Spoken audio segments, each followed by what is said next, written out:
this that's not fully equal or symmetrical. Why? Black has 3 pawns on the queen side versus 2. White has 4 pawns on the king side versus 3.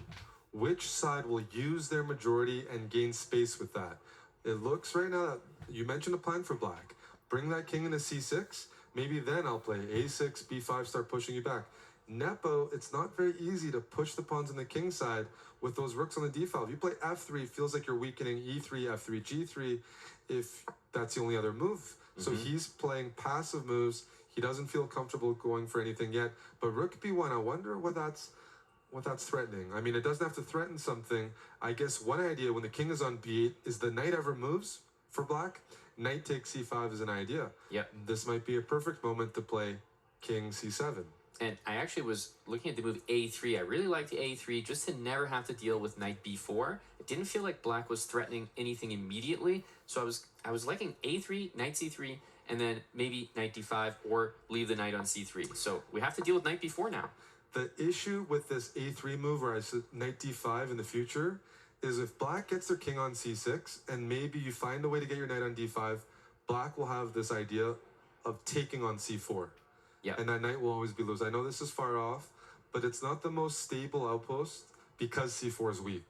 That's right. Unfortunately now, not only do you not have a3, you don't have knight c3. I'm concerned now for Nepo's position in a very real way. Rook d3 played from Arjun. I think he's starting to... That's a fantastic He's turning move. this into a serious advantage. Rook a3 traps the knight, wins the knight. What do you do about it? You almost have to play rook b3, Eric, but allowing rook then d2? rook d2. No, allowing rook d2, that's a full pawn, and I get command of the second rank? Well, how do you stop rook a3?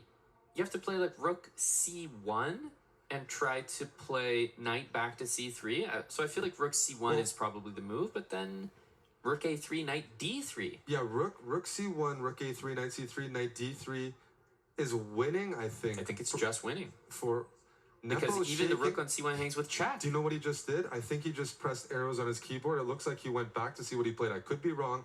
I saw some hand movement, but it looked almost like he was wondering, what did I just do? What did he didn't just like do? rook b1 whatsoever, and he committed further. He played rook b2, and he's out of moves right now. Yep. Nepo is such a resourceful player. He needs to But the find resources something have to be there. You can't find something that's not there.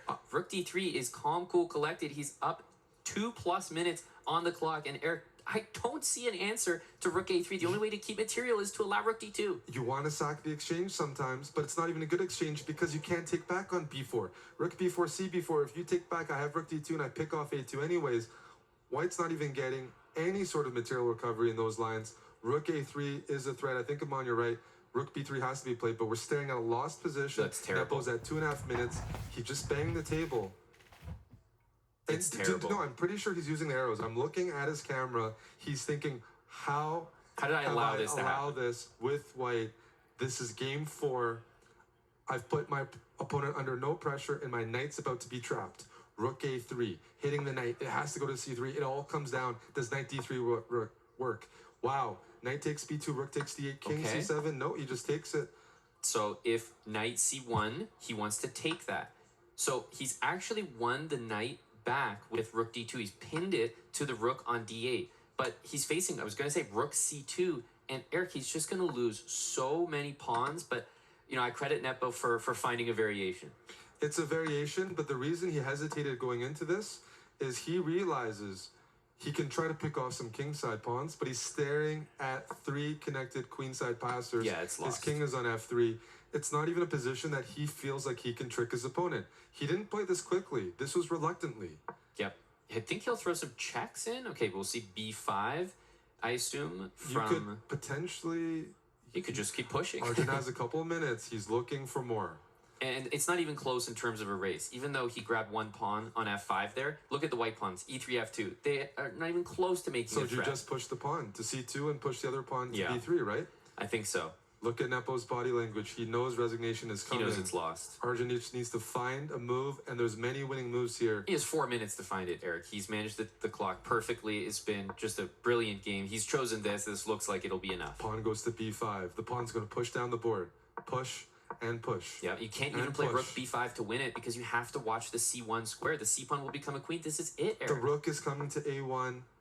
That's it. And that's it. Wow, Arjun Erigaisi Genji defeats Ian Nepomnischtchi from Aurora Gaming, and Ian has been eliminated. Eric, what a turnaround after what looked like a momentum shift in Game 3. What a turnaround. He took his chance.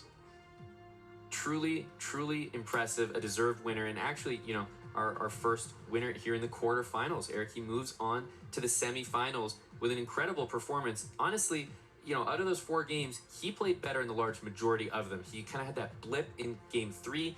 We didn't like that game from him at all. An easy win for Nepomnischtchi, but he turned it right back around. He turned it right back around, and Nepo is, you know, he's still thinking, how did that happen? I lost my games with White, and it comes down to one move in Game 4.